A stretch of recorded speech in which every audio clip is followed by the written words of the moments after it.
ሰላም ሰላም ውድ የተከበራችሁ የቻናሌ ተከታታዮች እንዴት ናችሁ? ከኔ ጋር ሁሉ ሰላም ነው። ሰላማችሁ ይብዛልኝ ባላችሁበት ውድ ቤተሰቦቼ።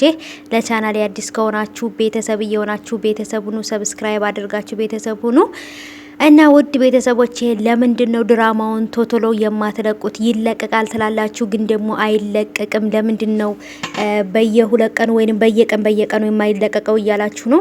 ይለቀቃል ግን ደግሞ ሁሉም ፕሮግራምና ሰዓት አለው። የሚለቀቅበት ቀናት ሰዓቶች አሉት ማለት ነው። ለዛ ነው እንጂ ይለቀቃል። ምክንያቱም ሁላችንም በጉጉት ነው የጽናትን ድራማ የምንጠብቀው ማለት ነው። በተለይ የናሆም አባት አቶ ተስፋዬና የናሆም ፍቅረኛ የበፊቷ ፍቅረኛ በሁለቱም መሀል ስለምትገባ በጣም ነው የምፈራው እኔ ማለት ነው። ሁለቱም በተለይ እኔ በጣም ፈርቻቸዋለሁ። ምክንያቱም ናሆሜ በጣም የዋህ ሰዎችን የሚያምን አይነት ልጅ ነው ማለት ነው። ግን ደግሞ በዛውም ደግሞ ተቃራኒ ደግሞ ጽናት በጣም ነው የምትቀናው። ከናሆም ጣገብ ያየችውን ሰው ሁሉ የሚያጠፋት የሚበድላት ነው የሚመስላት። ምክንያቱም ትዝታ ጥላባቸው የሄደችው ጠባሳ አለ። ያ ደግሞ ምንድነው? ክፋት ማለት ነው።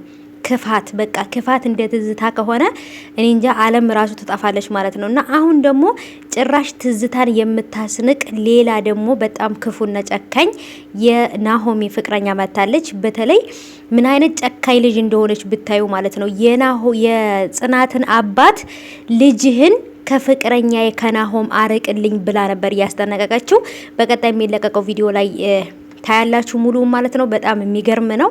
ምክንያቱም ድፍረቷ በጣም ይገርማል። ምክንያቱም የጽናትን አባት ወይንም ደግሞ መጀመሪያ ላይ የናሆሜን አባት አቶ ተስፋዬን ጽናት ከዚህ ከድርጅት ውስጥ ወጥታ ካልሄደች ጽናት እዚህ ድርጅት ውስጥ ከሆነች በጭራሽ እኔና ናሆም አንድ ላይ መሆን አንችልም ብላ ለአቶ ተስፋዬ ነግራቸው ነበር። አቶ ተስፋዬም ደግሞ በጭራሽ ጽናትን እዚህ ድርጅት ውስጥ ላስወጣት አልችልም፣ እዚህ ስራ አድርጌ ነው ልቆጣጠራት ወይም ልከታተላት የምፈልገው እንጂ ከኔ መራቅ የለባትም ብለው ሲሏት እንደዛ ከሆነ ናሆሜ እዚህ መራቅ እሷ እዚህ ድርጅቱን ማትለቅ ከሆነ ናሆሜም የኔ ማረግ አልችልም፣ በግላጭ ወይንም በመፈልገው ሰዓት አላገኘውም ብላለችና ይሄን ሁሉ ነገር የምታደርገው እንግዲህ ጽናት ከዚህ ቢሮ ወይንም ከዚህ ድርጅት ጽዳት ሰራተኛ ሆና ብዙ ነገሮችንና አባቷን እንደ አማካሪነት እዛ ቤትን እዛ ድርጅት ውስጥ እንደምትሰራ እንጂ ልጁ ጽዳት እንደምትሰራ የጽናት አባት አያቅም። ምንድነው ብሎ ብዙ ጊዜ ሲጠይቃት አትነግረውም ማለት ነው። ምክንያቱም ጽዳት ነው የምሰራው ብላ ብትለው አባትዮ በጣም ነው የሚጎዳው። በጣም ጎበዝ ተማሪ ጠንካራ ልጅ ስለሆነች ማለት ነው።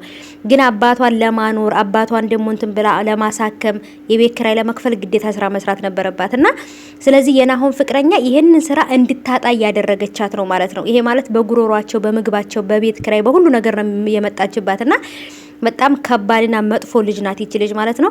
ስለዚህ አሁንም ቢሆን ሁለቱ ይለያዩአቸዋል ብዬ ፈርቻለሁኝ። በቀጣይ ምን ሊፈጠር እንደሚችል አላቅም። አሪፍ ነገር ወይንም አዲስ ነገር ይፈጠራል። ሲለቀቅ ታያላችሁ።